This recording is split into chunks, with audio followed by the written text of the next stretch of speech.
C'est le lait. Et à Shavua Tov, très heureux de renouveler le Melavé de Malka, en espérant que ce soit une initiative qui plaise et qu'on ait l'occasion de se voir comme ça dans des moments plus détendus que le Shabbat, ou les cours ou la Tfila. Et donc, comme on est à l'approche de Hanouka et que je vais être absent pendant cette période, donc j'ai choisi de faire le cours sur Hanouka pour au moins se préparer. Ça veut dire que mieux on se prépare à une fête, plus la fête nous apporte. Moins on se prépare à une fête, on la laisse arriver comme ça. Tiens, ce soir c'est Hanouka, il faut que j'aille acheter les bougies. Et bien Hanouka, ça sera un petit allumage de bougies qu'en 2 jours on a tout oublié. Et puis donc tout est dans la préparation des fêtes et c'est bien de prendre un peu en amont les choses et réfléchir et voir ce que les fêtes nous apportent. Et en particulier la fête de Hanouka, qui a un caractère très spécial, cette fête de Hanouka. Le cours va s'inspirer principalement de Siftei Hayim, du Rav Friedlander, et en même temps d'un cours du Rav Shimshon Raphaël Hirsch. C'est de faire un petit mix de ce qu'ils ont enseigné qui va un peu dans le même sens, cette période de Hanouka, et bien sûr les leçons de vie qu'on doit en prendre et de quelle manière cette fête va nous éclairer justement sur ces notions de leçons de vie.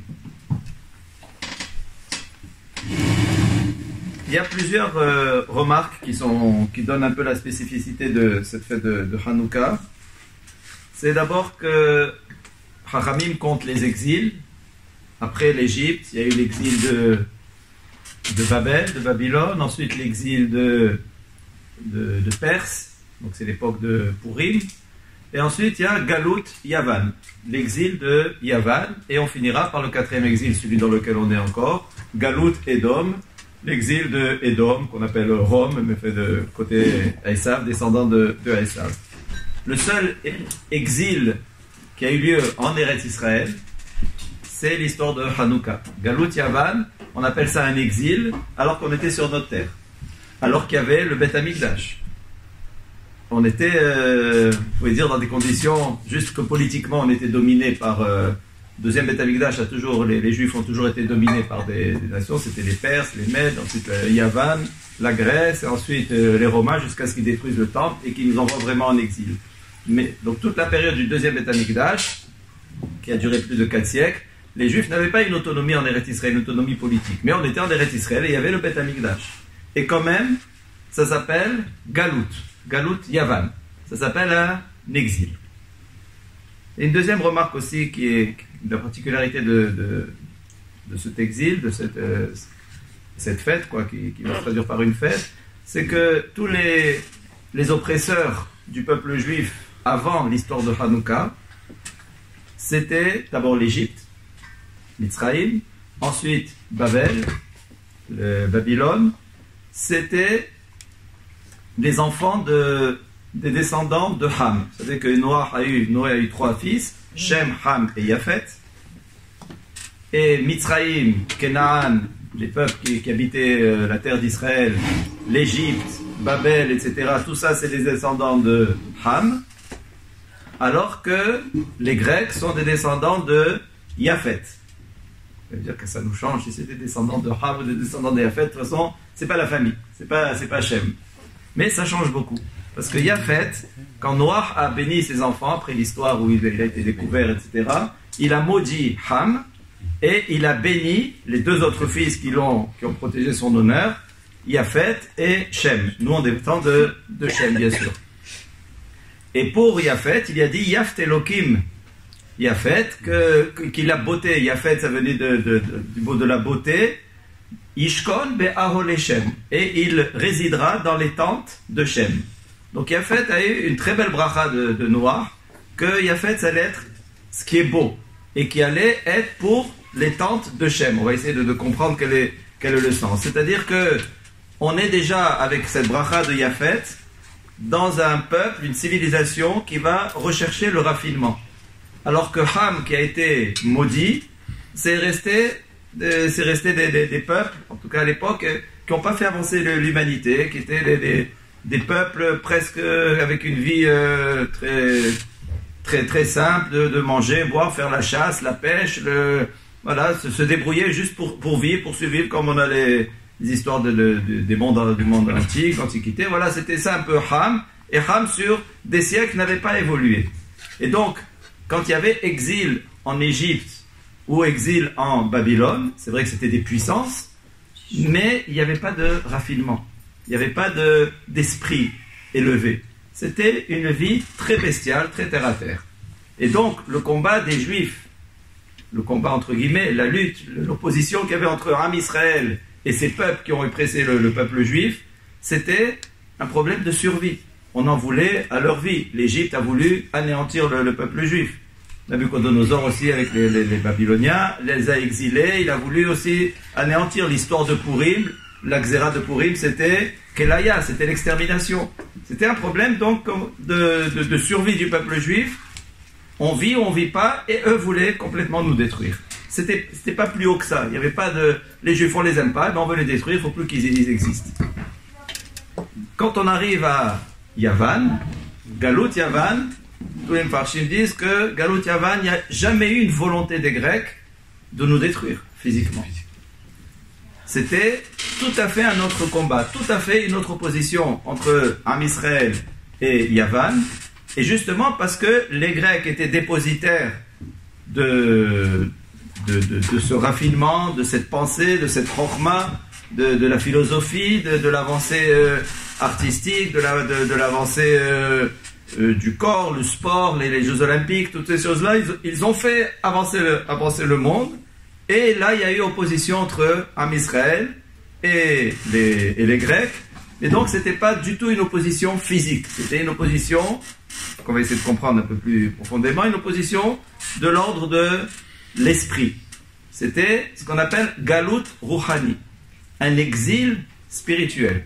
C'est pour ça que ça pouvait se passer en Eretz Israël, ça pouvait se passer avec le Beth Amikdash. C'était une question d'esprit. C'était deux esprits qui se sont opposés et qui allaient complètement à l'inverse. Ça a duré très longtemps. Après, ils disent que l'oppression, l'histoire de Hanouka des Maccabim, elle a duré quelques années avant de libérer complètement la terre d'Israël de l'influence grecque. Mais toute l'invasion des Grecs et l'influence des Grecs et tout ce mouvement hellénisant qui voulait convertir, en tout cas assimiler les Juifs à leurs idées, ça a duré 180 ans. C'est énorme, ça veut dire que c'est quasiment la moitié de la durée du deuxième Beth Amikdash. C'était très très long cette oppression des Grecs.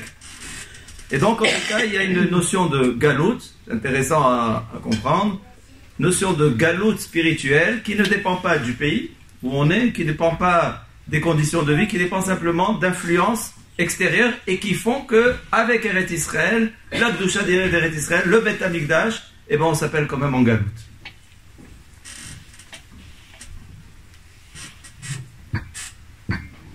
Cette notion de galout, le Ramban, il en parle au moment de la sortie d'Égypte, puisque c'est la Géoula. La sortie d'Égypte, c'est la Géoula, c'est la délivrance. Et il dit à quel moment il y a eu la délivrance. Il dit dans Sefer Shemot s'appelle Sefer HaGeoula. Il s'appelle le livre de la délivrance. Ça veut dire que dans l'histoire de Shemot, où on raconte la sortie d'Égypte, c'est l'histoire de la délivrance, la Géoula du peuple juif. Il dit à quel moment est venue cette délivrance. Il dit quand ils sont sortis d'Égypte encore, ils étaient des esclaves. Ils n'étaient plus des esclaves réellement, puisqu'ils n'avaient plus d'oppression, mais ils étaient encore dans une mentalité d'esclaves. Ils sont sortis, ils sont allés dans le désert. Ramban dit à quel moment la Géoula s'est faite, dans les 4 langages de Géoula qu'on dit à Pessah, Voseti, Vitsati, Vegalti, et la Karti. Quand Hachem nous a pris comme peuple, quand il s'est dévoilé au Har Sinaï, il nous a donné la Torah, qu'on a accepté la Torah, là ça a été la métamorphose. Là, on est passé d'esclaves à hommes libres. Dit le Ramban, la Géoula, ça a été Mahamad Har Sinaï. Mahamad Har Sinaï, c'est pas en Eretz Israël. Mahamad Har Sinaï, c'est pas avec le Beth Amikdash. Qu'est-ce qui a fait que ça s'appelle Géoula? C'est parce que ça a été un moment unique de l'histoire où Am Israël s'est rapproché de Dieu. qu'on a eu un moment de proximité qu'il y aura rarement après dans l'histoire. En tout cas, au niveau de tout un peuple qu'il n'y aura pas dans l'histoire. Donc la Géoula, la notion de Géoula par rapport à Galout, exil, libération, la Géoula, c'est une notion de proximité avec Hachem. Se séparer d'Hachem, c'est une forme de Galout. Et ce qu'il y a eu dans l'histoire de Hanouka, justement, c'est ce Galout Rouhani, qui est que les Grecs et les Juifs qui ont adopté ce système de vie grec sont rentrés dans un système qui les éloigne de Dieu. Et donc même s'ils sont en Eretz Israël, et même s'il y a le Beth Amikdash, s'éloigner, l'idée c'est d'accepter de s'éloigner d'Hachem, c'est la définition même du Galout, de l'exil. Se rapprocher d'Hachem, c'est la définition de la Géoula, de la délivrance.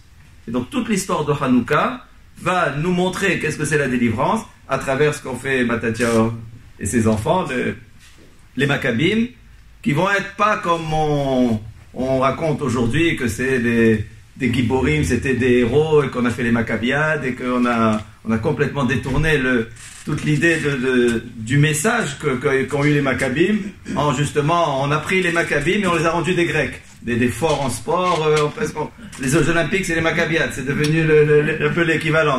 On a fait vraiment l'inverse complètement, on a tronqué l'histoire. Donc la notion de Galout et Géoula, il faut la voir dans ce sens-là. Galout, c'est s'écarter d'Hachem.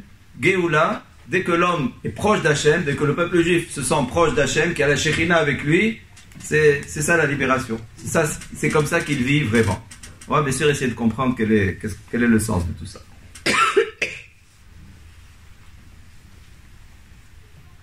La question que tout le monde pose sur cette fête de Hanouka, enfin cette période grecque, Hachamim, le Midrash Rabbah, dit que les Grecs ont obscurci. Ihshichu aynehem shel Israël.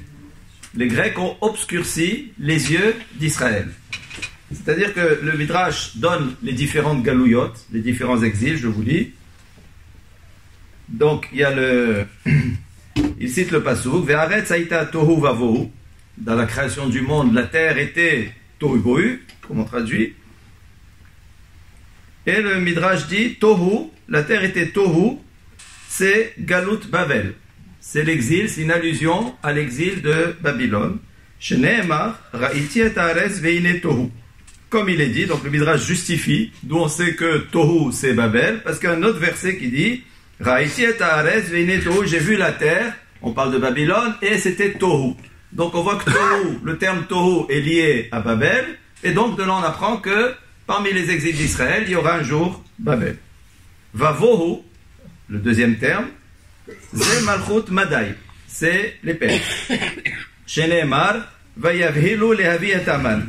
Donc Bohu et Vayavhilu, Bahala, ils sont pressés d'amener Haman pour quand l'histoire d'Esther. Et donc vraiment des sources, on a trouvé le mot en commun, on ne va pas développer là-dessus. Donc ça nous dit que c'est l'histoire des Perses, de toute l'histoire de Purim. Voilà, on avait allusion aussi dans la Torah au Galut Madai. Et ensuite, le Midrash finit comme ça, Vehosher, Ze Malchut Yavan. Puisque Ve'aretz haïta tohu vavohu, Vehosher al pene tehom, le pasuk. Donc Vehosher, c'est l'allusion à Galut Malchut Yavan, l'empire grec. Pourquoi donc c'est Hosher, l'empire grec? Car ils ont, ou l'empire a au singulier, obscurci les yeux d'Israël par leur décret. Et là, le Midrash ne cite pas de pasouk. Pour Babel, on a besoin d'un pasouk pour prouver que Tohu c'est Babel. Bohu, on a besoin d'un pasouk. Et Hosher, l'obscurité, il n'y a même pas besoin de preuve que c'est Yavan, que c'est Pourquoi c'est si évident que Hosher, l'obscurité, c'est les Grecs? Question encore plus forte, c'est que justement les Grecs, dans l'histoire, c'est un peuple qui a énormément apporté à l'humanité. Toute la philosophie a commencé avec les Grecs. Jusqu'à aujourd'hui, les grands philosophes débattent encore des grands philosophes grecs.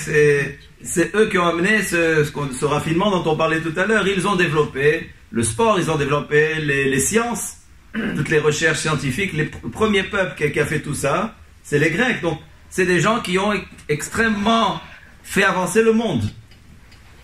Donc, comment la Torah va donner en allusion l'empire grec, qui est quand même un empire qui a apporté, en le qualifiant de Rocher. Rocher, c'est terrible. Rocher, c'est l'obscurité. Rocher, on l'aurait plus vu sur un peuple qui ne voit rien, qui est cruel, qui est barbare, qui tue, qui fait... Bon, Rocher, il n'y a rien, il n'y a pas de lumière dans ce peuple, c'est obscur. Or là, dans le peuple grec, il y a énormément de lumière, il y a énormément de chokhma, de sagesse, de recherche, d'évolution de l'homme. Ils ont fait évoluer toute l'humanité. D'ailleurs, on dit que même quand les Grecs arrivaient dans les pays ils étaient en train de conquérir et donc de vouloir helléniser, il n'y a pas eu vraiment d'opposition, parce que les peuples étaient heureux d'être hellénisés. On leur donnait un système de vie, un confort de vie, une qualité de vie qu'ils n'avaient pas avant. Ils étaient primaires, tout d'un coup on leur donne la civilisation. Ils étaient très heureux. Donc ça s'est très bien passé. Évidemment, c'était des guerres de conquête, mais au moment où, après la conquête, on voulait helléniser les gens, les peuples, il n'y a pas eu d'obstruction. Les gens avançaient, ils étaient contents. Avant, il fallait labourer avec la main, il leur apportait la charrue. Tout ce que le modernisme peut apporter, qui le refuse? Donc les peuples ont adhéré à ça. Et là où ça a coincé, c'est quand ils sont arrivés en Eretz Israël et qu'ils ont trouvé aussi un peuple de Chachamim, où il y avait aussi de la sagesse, de la lumière. Et là, ça s'est confronté. Mais en tout cas, pourquoi appeler les Grecs Rocher? Comme quoi le terme est bien choisi. C'est quand même s'il y a confrontation des idées, de philosophie, mais pas Rocher. Rocher, c'est vraiment l'obscurité. Il n'y a rien à voir, il n'y a rien à comparer, il n'y a rien à réfléchir. Les Grecs, c'était un peuple de réflexion. Ça, c'est un peu la question qui tourne presque tous les Mefarshim autour de cette fête, cette caractéristique de Rocher des Grecs. Pourquoi les Chachamim ont choisi ce terme de Rocher?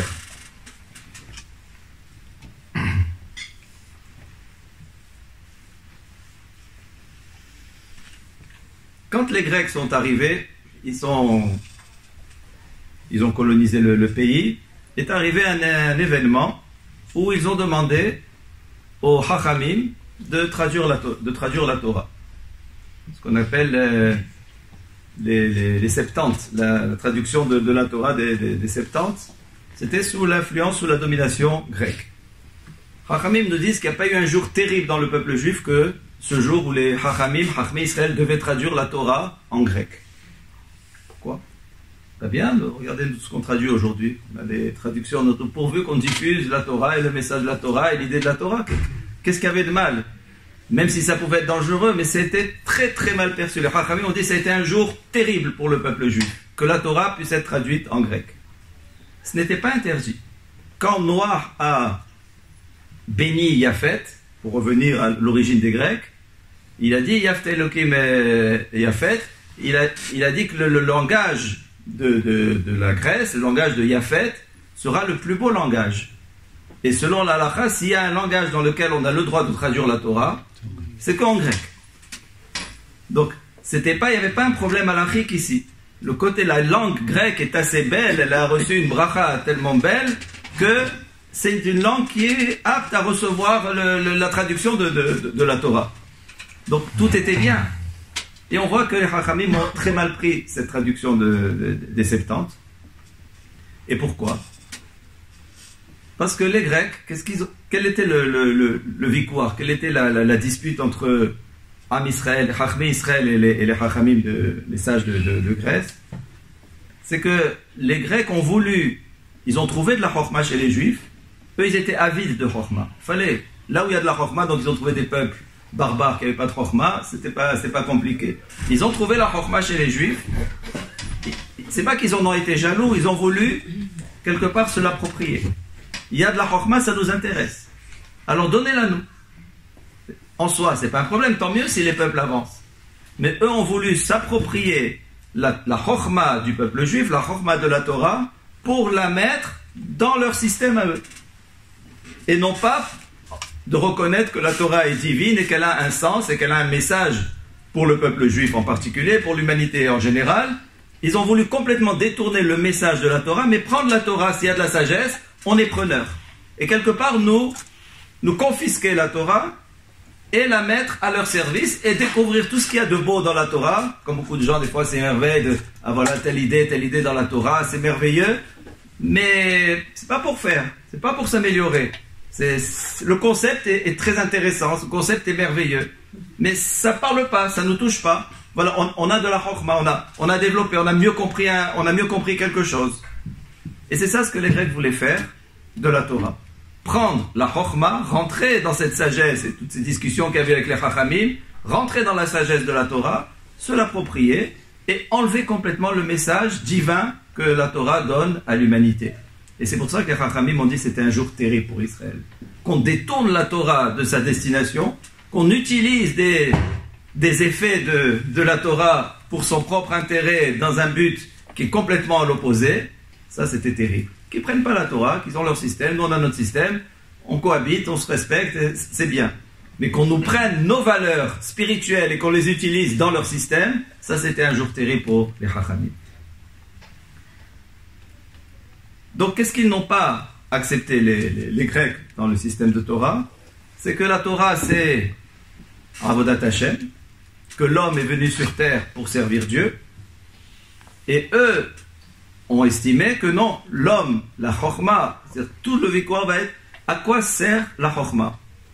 Si on n'est pas dans la sagesse et dans la réflexion, l'histoire de Hanouka ne nous parle pas. C'est une fête intellectuelle où il y a eu conflit d'intellectuels, conflit de gens qui cherchent la chokhma, qui aiment ça, qui aiment apprendre, qui aiment comprendre. Et qu'est-ce qu'on en fait?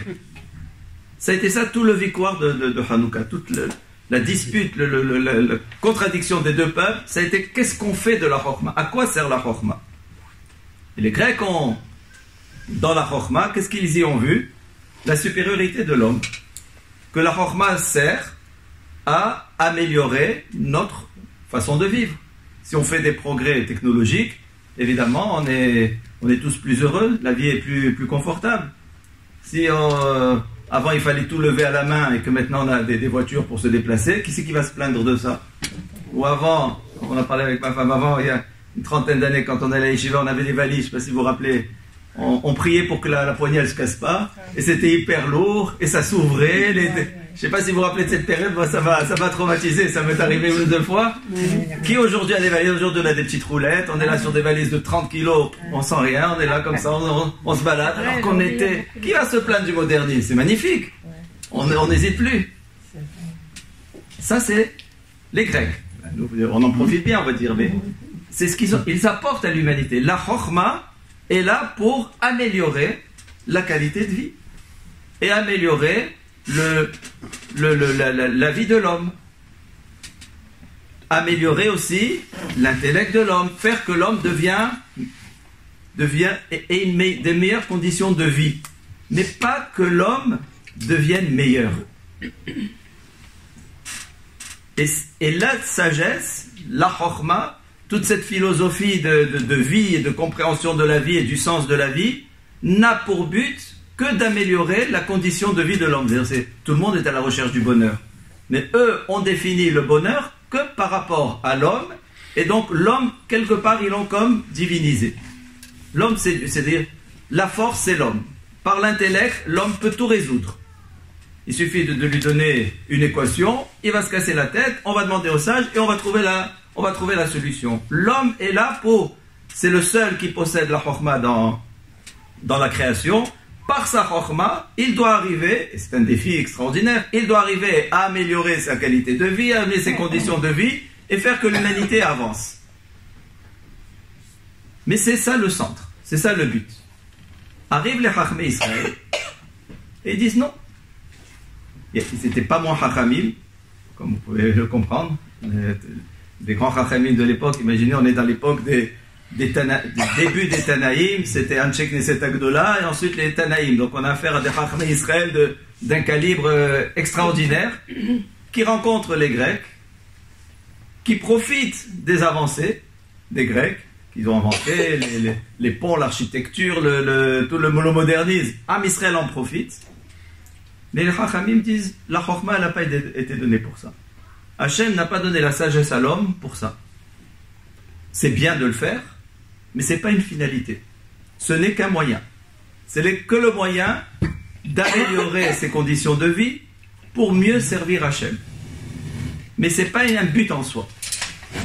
Et donc il y a tout le côté divin, et que la finalité de l'avancée dans la vie, l'avancée dans la médecine, qu'on peut soigner les gens, qu'on peut vivre plus longtemps, la finalité, c'est d'avoir, tout ça n'est qu'un outil pour servir encore mieux Hachem. Mais la finalité n'est pas de vivre plus longtemps, n'est pas de vivre plus confortablement, c'est pas ça la finalité. La finalité, c'est pas l'homme pour lui-même, c'est que l'homme s'améliore dans sa communication avec Hachem, dans son service divin. Et donc, il y a tout un côté toujours dans l'esprit, donc c'est une confrontation de vue d'esprit, c'est bien le roi, c'est l'esprit ici qui se confronte, mais une fois le but c'est lui-même, c'est l'homme pour lui-même, et une fois c'est l'homme au service d'Hachem.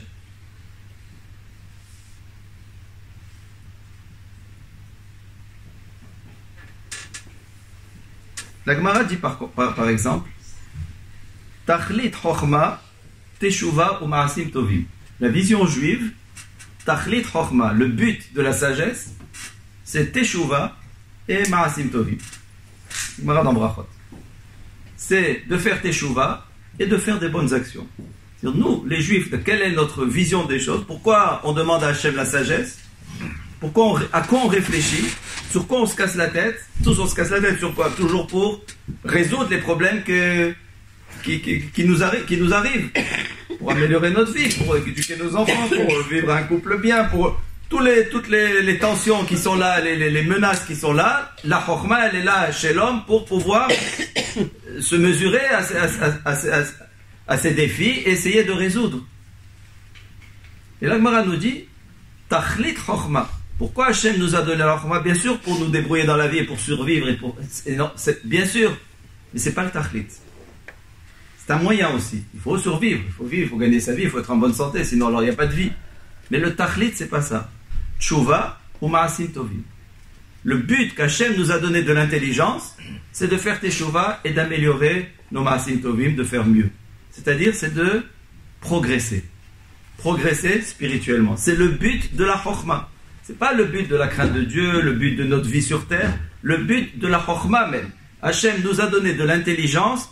La première chose qu'on doit utiliser, c'est notre intelligence dans quel domaine? Pour Tshuva et Maasim Tovim, pour devenir meilleur. Ça, c'est le but. Pour les Grecs, c'est complètement l'opposé. Devenir meilleur, c'est pas le problème. Devenir encore moins de s'attacher à Dieu, c'est pas le problème du tout. C'est l'homme pour l'homme. On doit résoudre notre vie. On a envie d'avoir une vie plus confortable. Et ben, on s'investit à fond. On met toute notre tête pour s'investir, réfléchir. Comment je peux améliorer ça? Comment je peux investir? Comment je peux... Et voilà, c'est ça la Chokhma. Am Israël ne voit pas du tout ça comme ça. La tête, la réflexion, le corps de la Chokhma qu'Hachem nous donne, il faut se dire, à quoi j'utilise ma Chokhma? Est-ce que je l'utilise pour juste améliorer mes conditions de vie, ou je l'utilise pour m'améliorer moi-même et améliorer ma condition, ma relation avec Hachem? Et c'est là qu'il y avait tout le vikouar. Les Grecs ne voulaient pas qu'il y ait du divin dans la vie. Il y a la vie terre à terre, et on en profite, et on l'améliore, et elle devient meilleure. Et les Juifs, les Chachmei Israël, disaient non, pas du tout. C'est pas ça le but. Le but, c'est s'approcher d'Hachem. Quelle différence? C'est un problème d'orgueil, en réalité. Un problème d'orgueil et de Hanava. La vision juive, c'est que plus on est Chacham, plus on sait combien on dépend d'Hachem. Et plus on voit la Chokhma dans la Torah et que qu'Hachem nous a donné, plus on se sent petit devant cette Chokhma. Et plus on se sent petit, plus on est Hanav, plus ça va développer en nous la modestie. Et la modestie va amener à la crainte de Dieu encore plus. Parce qu'on sait tellement qu'on est si petit que si on n'a pas la crainte de Dieu, qu'est-ce qu'on a? La vision des Yévanim, des Grecs, c'est de dire pas du tout, non, l'homme il est autonome, il a la Chokhma pour se débrouiller, et il ne faut pas qu'il soit dépendant d'autres forces, même s'ils avaient des croyances d'idolâtrie, mais ça n'a rien à voir avec notre croyance à nous. L'idolâtrie, les dieux grecs, c'était on leur fait des offrandes pour pas qu'ils nous embêtent. C'était les puissances supérieures, mais il n'y avait pas d'attachement. Ils n'étaient pas en train de s'attacher à Jupiter ou à... C'était pas du tout ça. C'est presque des ennemis, les dieux, pour eux. C'était des forces de la nature qui valaient mieux amadouer à nouveau vers soi. C'est même la divinité, on la prenait pour soi. C'est pas du tout une élévation spirituelle, la religion, l'idolâtrie. C'était, il y a des forces, il vaut mieux bien les gérer qu'elles nous fassent pas trop de mal. Et donc, on fait des offrandes, on fait des Jeux Olympiques, on fait tout ce qu'ils ont fait pour eux. Mais c'était que ça la relation, mais pas pour l'homme. L'homme, il aurait été bien mieux s'il n'y avait pas les dieux, à la limite. C'était l'homme pour l'homme. Et ça, c'est la définition même de la gava, de l'orgueil. Et quand on est dans cette contradiction entre l'orgueil et la hanava et la modestie, on ne peut pas avoir la même vision des choses. L'orgueil nous amène à penser qu'on a besoin de personne. Moi, je vais lui montrer que j'ai besoin de lui, je vais lui montrer ça, l'orgueil, je vais me débrouiller par moi-même. Et la modestie, c'est au contraire de dire, je suis tellement petit, même si intelligent et sage et avec beaucoup d'âme, mais je me rends compte que c'est tellement petit tout ce que je peux avoir, que je suis tellement dépendant que je ne peux pas avoir d'orgueil.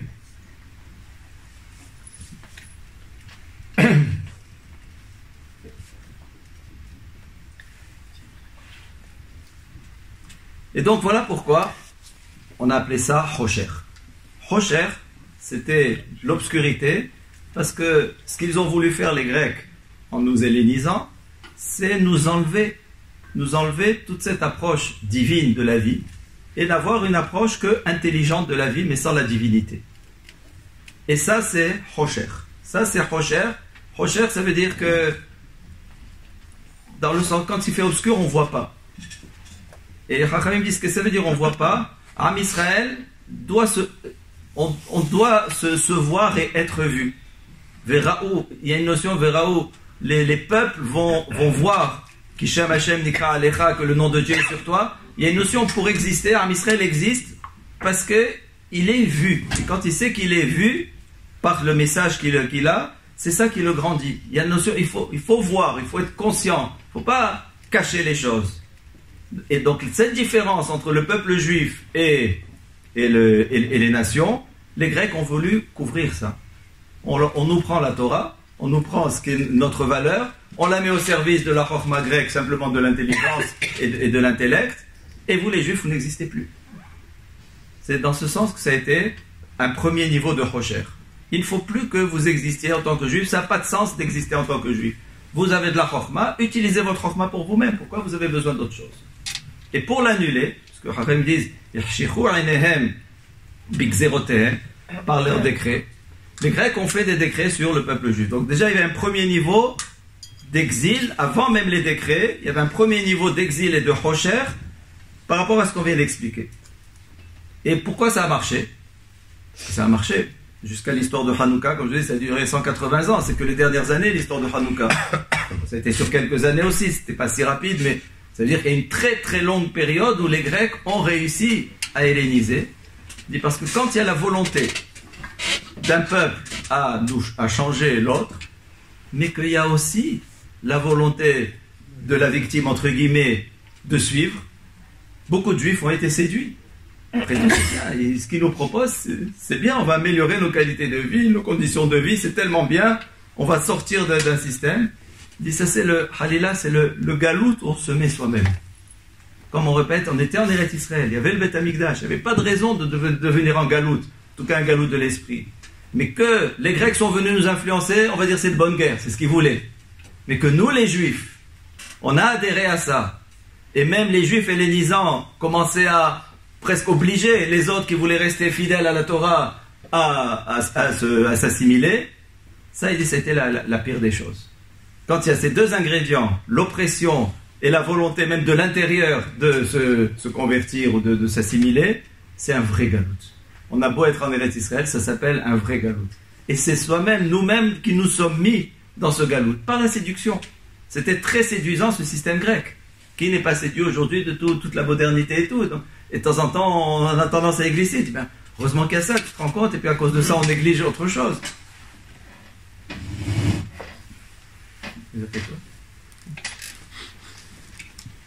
Donc les Grecs ont fait des xérotes, des décrets. Comme vous savez, ils ont interdit la Mila, ils ont interdit Shabbat, ils ont interdit d'étudier la Torah. Et après, ils ont fini par rendre tamé le Beth Amikdash, souiller le Beth Amikdash. même ces xérotes, n'étaient pas prises au hasard.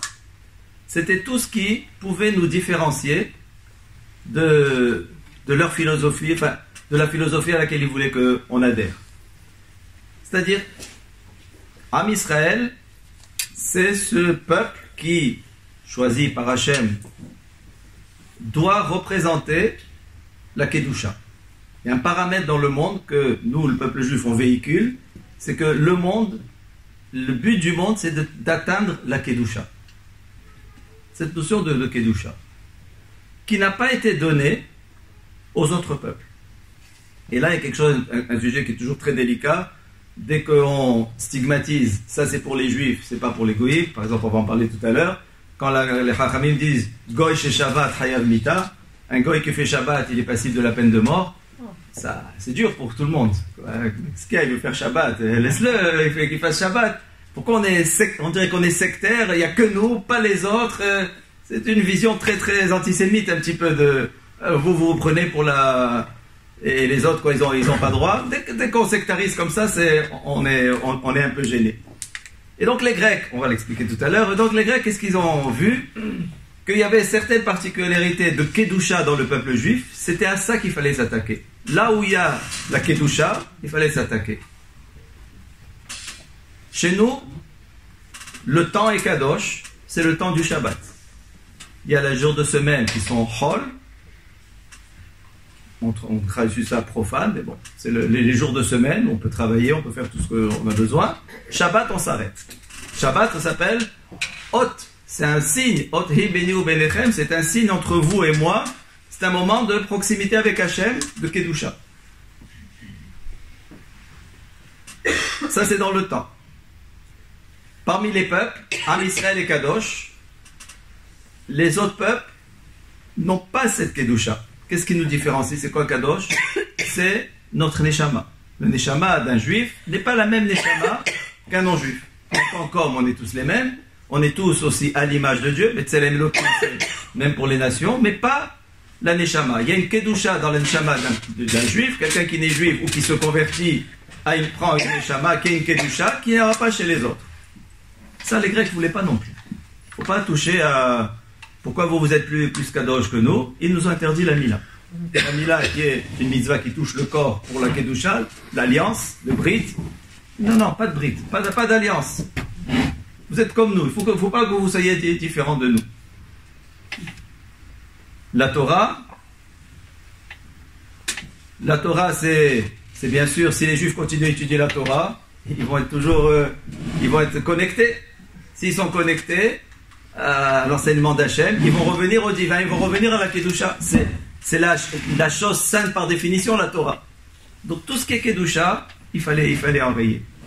Et le Beth Amikdash, qui est l'endroit, un lieu géographique, qui a la Kedusha, il fallait le souiller. Il fallait enlever toute trace de Kedusha. Qu'est-ce que ça veut dire que, pour revenir à Goy chez Shabbat, Hayav Mita, pourquoi un Goy qui fait Shabbat, il est Hayav Mita? Dans tout le monde tel qu'Hachem l'a créé, il y a toujours Chol et Kodesh. Comme on a vu les jours de la semaine par rapport à Shabbat. Le monde, l'univers, enfin la terre par rapport à Eretz Israël, qui est la Kedusha. Eretz Israël par rapport à Yerushalayim. Yerushalayim par rapport au Beth Amikdash. Il y a des niveaux différents de Kedusha. Donc il y a des choses Chol et il y a des choses Kodesh. Pourquoi Hachem a fait comme ça? Parce que le Kodesh tout seul n'aurait pas été viable dans ce monde. On ne peut pas faire tous les jours Shabbat. Quand on va préparer les gâteaux. Donc ce n'était pas possible. Mais la finalité, c'est la Kedusha. Mais pour arriver à cette finalité, il y a besoin de temps, de lieu, de préparation à cette finalité. C'est ce qu'on appelle le Chol. Les jours de semaine qui nous permettent de gagner notre vie, de travailler pour qu'on puisse arriver au Shabbat. Mais la finalité, c'est Shabbat. C'est de vivre la Kedusha de Shabbat en pensant que tout le travail est fini, tout est fait, on a une tranquillité d'esprit, on se ferme l'esprit à tous les problèmes de la semaine et on rentre dans Shabbat. C'est pas que Shabbat, c'est le genre les vacances, on s'est bien reposé pour pouvoir reprendre la semaine, c'est le contraire. La semaine, on a bien travaillé pour pouvoir vivre le Shabbat. La finalité, c'est Shabbat. De même aussi, dans l'humanité, entre les non-juifs et les juifs. Hachem a fait que tous les hommes n'ont pas le même niveau de Neshama, et chacun a son rôle à jouer. Aux juifs, il a donné une Neshama qui est Helek Elokam Imaal, qui est une parcelle divine d'Akadosh Baruch Hu lui-même, et donc ce qui fait que Am Israël est Kadosh, qu'on porte une Kedusha en nous, et donc on a un certain but d'avoir cette Kedusha dans notre vie et de faire comment on doit faire avancer le monde. Les nations ont aussi une forme de Neshama, mais dit le Zohar d'une source spirituelle beaucoup plus basse, qui s'appelle Hulim.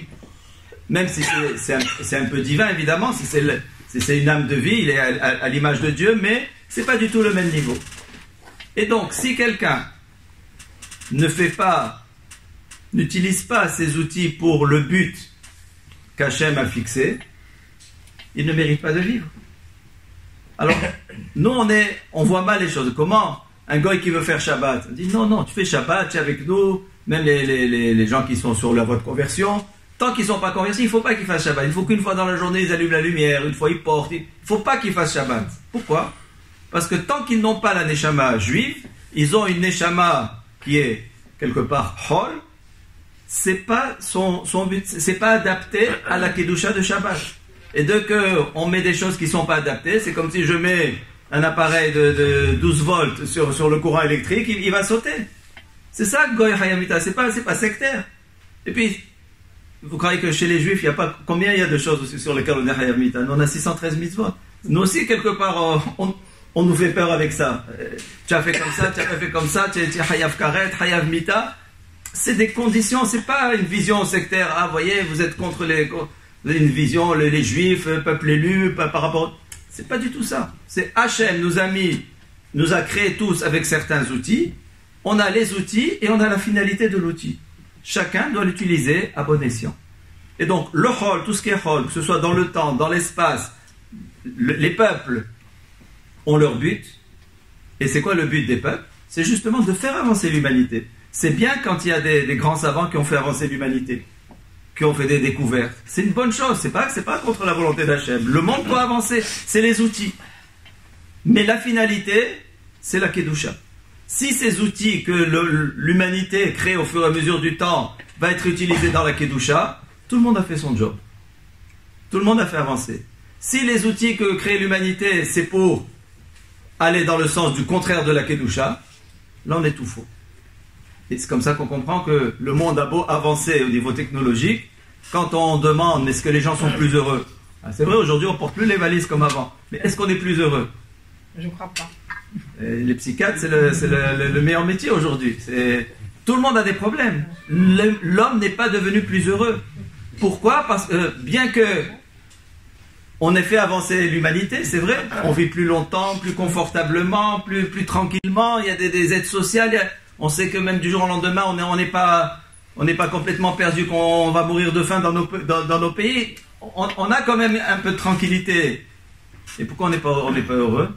Parce que tout ça, c'est ce qu'on appelle le Hol, c'est-à-dire les outils qu'Hachem a donnés pour arriver à la finalité qui est la Kedusha. Et on ne l'a pas utilisé pour la Kedusha. On veut rester, c'est les conditions de vie pour la vie terre à terre. Vision, Yavan, la Grèce. Tant qu'on a cette vision, l'homme ne peut pas être plus heureux. Ça ne va pas faire avancer. Si on ne part pas du Hol pour aller vers le Kodesh, si les jours de la semaine ne sont pas là pour nous préparer au Shabbat, et vivre son Shabbat dans la Kedusha, eh bien les jours de la semaine n'ont plus de sens.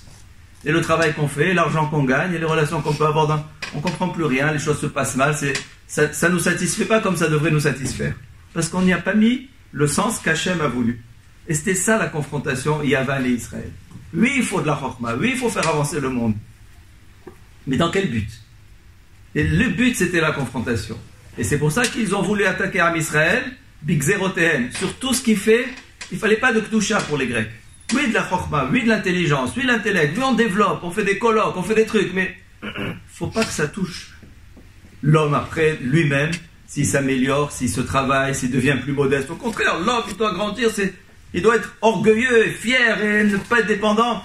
Une vision très très haute de l'homme, qui est complètement le contraire de la Torah, parce que c'est le contraire de la Kedusha. Je finis avec un une explication qu'a donnée le Rav Shimshon Raphaël Hirsch. Il reste aussi dans cette idée, cette approche de conflit entre la Grèce qui a fait de l'homme une divinité et Am Israël qui au contraire dit que la Chokhmah elle est pour le service d'Hachem. Il dit que dans Hanouka on dit mitzvah ner ish u beto. La mitzvah de Hanouka c'est d'allumer un ner à la maison, un par famille, mari et femme. Ish ou beto, un homme et sa femme allument un ner. C'est ça la mitzvah. Pour nous les Sfaradim, c'est un par famille. Pour les Ashkenazim, les garçons allument aussi. Mais mari et femme, d'après tout le monde, jamais on a vu qu'un homme il allume et la femme elle allume. Il y a un ner pour mari et femme. Ish, ner ou beto. Un ner familial. Dit que quand ils sont arrivés à cette confrontation, donc on est dans quoi? On est dans l'esprit, confrontation de deux esprits, de deux philosophies. Avec quoi on fait la guerre là-dessus? Comment ils ont fait les Maccabim? Comment on va lutter contre une influence grecque comme ça qui était tellement séduisante? Du modernisme, de la belle vie, du confort. Avec quoi les Juifs pouvaient résister? Ils n'ont pas résisté en réalité, ils sont hellénisés. Mais les Mattatyahu Kohen Gadol, il a résisté. Quelles sont les armes? Quelle arme Hachem nous donne pour qu'on résiste à ce genre de séduction de la vie? Alors, on est tous tentés par la facilité. La Torah. Comment? La Torah. Ils avaient la Torah, ils ont quand même glissé. Qu'est-ce qu'il y avait de fort chez Mattatyahu, Kohen Gadol et ses enfants? Qu'est-ce qu'il y avait de fort? La famille. Hein? La famille. La famille, mais il y a des grandes familles juives qui ont glissé aussi, qui sont restées familiales et lénisées. Avec comment? La crainte d'Hachem, certainement. L'arme qu'on peut avoir, il dit c'est l'Eftaro. Comment on peut garder le discernement quand il y a comme ça des courants de pensée et qui sont tellement séduisantes? Mais après tout, c'est pas vraiment contre la Torah. Qu'est-ce qu'il y a si on vit un peu plus moderne? C'est pas contre la Torah. Qu'est-ce qu'il y a si qu'est-ce qu'il y a? Et chaque fois on se dit comme ça, mais pourquoi pas? Et pourquoi pas? C'est pas contre la Torah, je suis pas contre Hachem, je suis pas contre ça, mais bon, c'est tellement mieux de vivre, tellement plus agréable de vivre des moments comme ça que comme ça. C'est ça ce qu'on se dit. Où est la force? Comment on va avoir le discernement? Est-ce que c'est oui dangereux ou c'est oui on peut foncer? Comment on va avoir ce discernement? Il dit c'est l'Eftahor. L'Eftahor, c'est ce que vous avez dit, c'est la notion de Emouna très forte, de garder un cœur pur. Un cœur qui ne va pas se laisser séduire par... Et c'est quoi un cœur pur? C'est quand les convictions sont fortes. Il disait, Mattatyahu Kohen Gadol, lui il disait, quand il y avait tout ce mouvement et que l'influence était très forte, il était chez lui, il disait, Ani ou Mishparti, Lo Nasur Yamin Usmol Mitorat Avotenu. Son leitmotiv c'était, moi et ma famille, jamais nous nous écarterons ni à droite ni à gauche de la Torah de nos pères. La Emouna dans ce qui nous a fait jusqu'à maintenant. On ne bougera pas. Cette force qu'ils ont eue leur a permis de garder les yeux, la vision claire des choses et d'avoir le courage de s'attaquer à toute cette civilisation. C'était pas une guerre d'armes. C'était des embuscades, après ça s'est traduit. D'ailleurs, il dit, qu'est-ce qu'on dit dans Al-Anissim? Bimé Mattatyahu ben Yohanan Gohen Gadol. Ou Banav, on cite les enfants, mais qui on cite? Mattatyahu. Mattatyahu, lui, il n'a pas fait la guerre, c'était un vieil homme. Si Hanouka, c'était la chokhmah des Juifs qui savent faire entourlouper les Grecs, faire des petites embuscades et commencer à faire un peu du terrorisme, c'était ça. Tous les terroristes, ils ont pris exemple des Maccabim. On ne peut pas attaquer un peuple parce qu'on est trop faible, alors on le déstabilise par des embuscades. C'est ce qu'ont fait les Maccabim. Si c'était ça la chokhmah juive, donc il fallait mettre Bimei Yehuda Maccabi, le chef, le héros de toutes ces embuscades et tout ça. Voilà, c'est les enfants de Mattatyahu. Pourquoi on cite Mattatyahu? Lui, c'était pas lui le meneur stratégique de tout ça. Mattatyahu Kohen Gadol, lui c'était quoi? Moi et ma famille, on ne bougera pas de la Torah. Personne ne nous fera bouger de la Torah. Lui, c'était ça le père. Il a inculqué ça à ses enfants. Les enfants, après, ils ont trouvé comment faire pour faire la guerre. Qui on cite? Mattatyahu Kohen Gadol. C'est-à-dire la Géoula, par quoi elle est venue, par quelle force? La conviction que notre chemin est juste et qu'on ne nous fera pas dévier. Dès qu'on commence à avoir des doutes si notre chemin est juste ou non, évidemment qu'on va dévier. Évidemment qu'il y a plein de choses qui sont tellement agréables, qui sont tellement séduisantes, d'autres systèmes plus... Comme on dit toujours, regarde, les Goïms vivent quand même beaucoup plus tranquillement que nous, ils n'ont pas tous les soucis qu'on a, et le stress de chaque Shabbat, et le stress de ci, et le stress de l'éducation. Ils vivent tranquilles, ils ont bien sûr des problèmes, mais ils vivent plus tranquilles. On a tout ça un petit peu dans l'idée. Bien sûr, il n'y a pas 613 mitzvot, il n'y en a que 7. Donc c'est quand même pas le même cahier des charges dans la vie. Si on commence à glisser de nos convictions, c'est là qu'on perd le lev tahor. On perd la pureté de cœur. Et si on perd cette pureté de cœur, on n'a plus les armes. Il n'y a pas d'autres armes. Ce n'est pas des armes d'arguments. Les Grecs étaient très forts aussi pour avoir des arguments. Ils pouvaient nous convaincre que leur système il était bien pour vivre. C'est bien. Donc on n'est pas dans l'argumentation, on est dans, comme vous avez dit dans la Emouna, lev tahor. Il dit que quand Rabbi Yossi ben Kisma, dans Perkei Avot, je finis là-dessus, c'est marqué une fois Rabbi Yossi ben Kisma, il était dans une ville, il avait voyagé, et quelqu'un a vu que c'était un si grand chacham, un homme tellement merveilleux. Ils lui ont dit, Rabbi, je t'en prie, reste avec nous dans la ville. Regarde, depuis que tu es là, tu fais des cours, les gens ils adorent, ils se rapprochent de la Torah. Reste avec nous. Alors il a dit, mais moi, dans ma ville, c'est une ville de Torah. Il dit, mais on te donne tout l'or, Margaliot, on te donne tout l'or et l'argent que tu as besoin, que tout ce qu'on peut te donner, on te donne, mais je t'en prie, reste avec nous, tu nous apportes tellement. Et qu'est-ce qu'il leur répond Rabbi Yossi ben Kisma? Il dit, vous pourrez me donner tout l'or et toutes les perles que vous pouvez, et nidar, et la bemakom Torah. Moi, je ne veux vivre que dans un endroit de Torah. Et si ce n'est pas un endroit de Torah, je ne peux pas vivre ici. Voilà ce que leur répond la Mishnah de Perkei Avot. Alors, Rav Chaim de Volodine, il pose la question, il dit, mais je ne comprends pas. Avec tout l'or et l'argent, il peut se faire une super yeshiva. Il fait venir les meilleurs talmidim. Il fait venir les meilleurs rabbanim de son Makom Torah à lui, qui les amène des Yerushalayim, de Bnei Brak, s'il a tellement d'argent, bien sûr qu'il va pouvoir, il y en a qui auront besoin d'une parnassa, et il peut faire un super Makom Torah s'il y a tellement d'argent. Pourquoi Rabbi Yossi ben Kisma, il n'a pas voulu? Et ils étaient sérieux, les gens, ils voulaient vraiment, ils étaient prêts à pas juste, tu viens, tu nous fais des cours, mais on n'a pas d'argent. Non, on te donne tout. Et il a dit non. Il demande, pourquoi pas?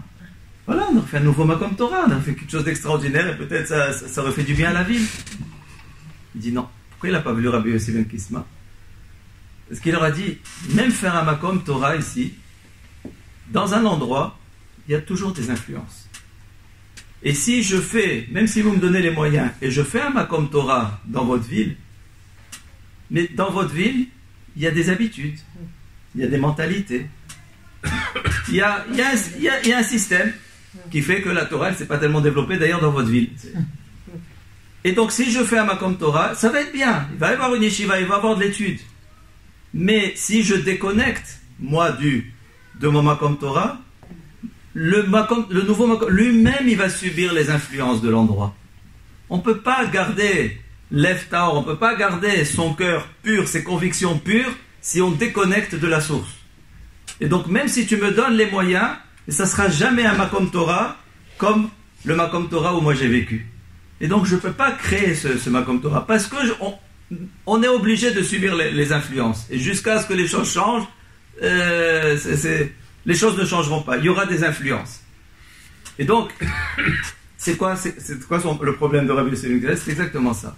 C'est que si on coupe avec sa source d'influence, on n'est plus le même.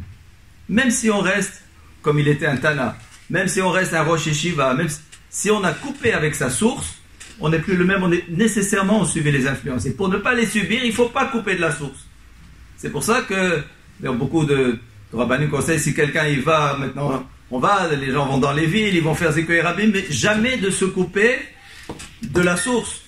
D'être toujours en connexion avec ses rabbanim, avec son Rosh Yeshiva, avec son atmosphère, de retourner de temps en temps, de retrouver l'atmosphère de sa yeshiva, de là où il a pris ses convictions, pour aller ensuite les transmettre. Mais dès qu'on coupe, on a beau venir barder de tout, nécessairement il y aura des influences. Et il faut garder lev tahor. Il dit, c'est ça l'explication de Hanouka. Ner ishu beto. La maison où se fait l'éclairage, où se fait l'éducation, c'est à la maison. Ner, c'est ce qui éclaire.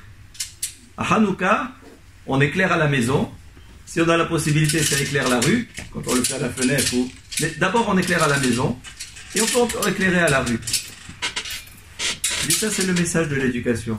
C'est pas la rue qui doit nous éclairer. On ne doit pas accepter les influences de la rue. C'est pas la rue qui doit éduquer nos enfants. C'est pas, mais c'est comme ça, on peut rien faire autrement. Et tous les copains, ils ont ça, tout. C'est pas la rue qui éduque nos enfants. C'est pas la rue qui fait la lumière dans nos maisons.